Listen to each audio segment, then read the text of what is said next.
ഇതല്ല ഇതിനപ്പുറം ചാടി കടന്നവനാണ് ഈ KK ജോസ്. അനിയത്തിൻ്റെ വീട്ടിൽ വരുന്നുണ്ടായിരുന്നു. അപ്പോൾ നമ്മളെല്ലാവരും പോയി ഒരു മണിക്കാകുമ്പോൾ അവിടെ എത്തണം വിചാരിച്ചിട്ടായിരുന്നു നമ്മൾ പോകാൻ പ്ലാൻ ചെയ്തിട്ടുണ്ടായിരുന്നത്.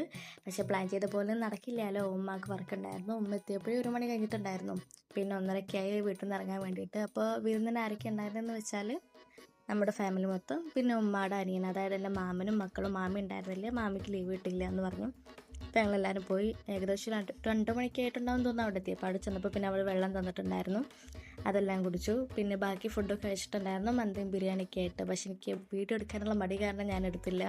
ഞാൻ ലീവ് എടുത്തിരിക്കുകയായിരുന്നു ഓഫീസിൽ. അത് കഴിഞ്ഞിട്ട് എൻ്റെ ഉപ്പുപ്പാടെ വീട്ടിൽ പോയി. പെരുന്നാളായത് കാരണം എങ്ങോട്ട് പോയിട്ടുണ്ടായിരുന്നില്ല. അപ്പം അങ്ങോട്ട് പോകാമെന്ന് വിചാരിച്ചു. അതും പോയപ്പോൾ തൊട്ടടുത്ത വീട്ടിൽ നല്ല ചാമ്പയ്ക്ക ഇരിക്കുന്നു. കുഞ്ഞു മരമാണ്, പക്ഷേ കുറേ ചാമ്പയ്ക്കുണ്ട്. ആരും അത് കാണുന്നില്ല എന്നാണ് തോന്നുന്നത്.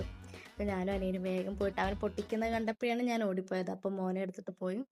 നല്ല ചുവപ്പ് കളറ് ചാമ്പയ്ക്ക. അപ്പോൾ അതെല്ലാം എടുത്തിട്ട് പിന്നെ നമുക്ക് ഉപ്പും മുളകൊക്കെ ഇട്ടിട്ട് മിക്സ് ചെയ്തിട്ട് അങ്ങനെ കഴിക്കാമെന്ന് പറഞ്ഞു. അപ്പോൾ അനിയത്തി അതെല്ലാം റെഡിയാക്കി തരാമെന്ന് പറഞ്ഞു.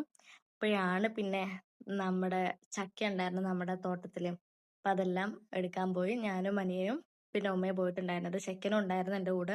അവൻ പിന്നെ ഞാൻ എങ്ങോട്ടാണ് പോണത് അങ്ങോട്ടെല്ലാം അവൻ കൂടെ വരും. അപ്പം അവനെ എടുത്തിട്ടാണ് പോയിട്ടുണ്ടായിരുന്നത്. അപ്പോൾ ഉമ്മ നോക്കുന്ന സീനാണ് ഈ കാണുന്നത്. മൂത്തോ നോക്കുമ്പോൾ എന്താ വളഞ്ഞിയും അതേപോലെ വെള്ളം ഒരുമിച്ച് വരുന്നോ അതിനെന്തൊക്കെയോ പറഞ്ഞു. നമുക്കിതിനെക്കുറിച്ചിട്ട് വലിയ ഐഡിയ ഒന്നും ഇല്ലാത്തതിനാൽ നമ്മൾ കൂടുതൽ അങ്ങോട്ട് ചെയ്യാൻ പോയില്ല. അപ്പോൾ ഉമ്മ എന്തൊക്കെയോ കാണിക്കുന്നുണ്ടായിരുന്നു. എന്താ കാണിക്കുന്നത് ഉമ്മക്ക് മാത്രമേ അറിയുള്ളൂ. അപ്പോൾ ഞാനും അനിയനും ഈ ഉമ്മ എന്താ കാണിക്കുന്നതെന്ന് വിചാരിച്ചിട്ട് നോക്കിയിട്ടിരിക്കുമായിരുന്നു. പിന്നെ നോക്കിയപ്പോൾ എനിക്ക് തോന്നുന്നു ഉമ്മ വിചാരിച്ച പോലെ തന്നെ ആയിട്ടുണ്ടെന്നുള്ളത്. അപ്പോൾ പിന്നെ ഒന്നും നോക്കിയില്ല, ഉമ്മ ചക്ക ഇട്ടു. പിന്നെ നമ്മുടെ കൈ എത്തുന്ന സ്ഥലത്തായിരുന്നു കേട്ടോ ചക്ക ഉണ്ടായിരുന്നത്. അപ്പം അത്യാവശ്യം പെട്ടെന്ന് തന്നെ നമുക്ക് എടുക്കാൻ പറ്റും. അനിയനാണ് ഉമ്മാക്ക് സപ്പോർട്ടായിട്ട് നിൽക്കുന്നത്. അപ്പം ഞാനത് ചുമ്മാ നോക്കിയിരിക്കുന്നേ ഉള്ളൂ, നമുക്ക് വീഡിയോ എടുക്കണമല്ലോ. അപ്പം അതെല്ലാം കഴിഞ്ഞിട്ട് പിന്നെ ഞങ്ങൾ തിരിച്ചായി വീട്ടിലോട്ട് തന്നെ വന്നു. ഇതാണ് നമ്മുടെ തറവാട് വീട്. നമ്മുടെ അത്യാവശ്യം കുഞ്ഞു വീടാണ്, പഴയ നല്ല പഴക്കമുള്ള വീടാണ്. അപ്പം അതെല്ലാം കണ്ട് വീട്ടിലെത്തിയപ്പോൾ ഉണ്ട് റംബൂട്ടാൻ ഇരിക്കുന്നു. ഇത് തൊട്ടടുത്ത വീട്ടിൽ ഇത് കൊണ്ടുവന്നതെന്ന് പറഞ്ഞിട്ടുണ്ടായിരുന്നത്. അപ്പം അതെല്ലാം കഴിച്ചിട്ട് തിരിച്ചു വന്നു. അപ്പം ഉണ്ട് എത്തിയ ഉടനെ അനിയത്തി ചാമ്പയ്ക്കെല്ലാം മറ്റേ മസാല ഇട്ട് വെച്ചിട്ടുണ്ടായിരുന്നു. അതും കഴിച്ച് പിന്നെ ചെക്കനെ കൂട്ടിയിട്ട് വന്നു. അവനും ഭയങ്കര ഹാപ്പി ആയിരുന്നു. അവനങ്ങനെ പുറത്തോട്ടൊന്നും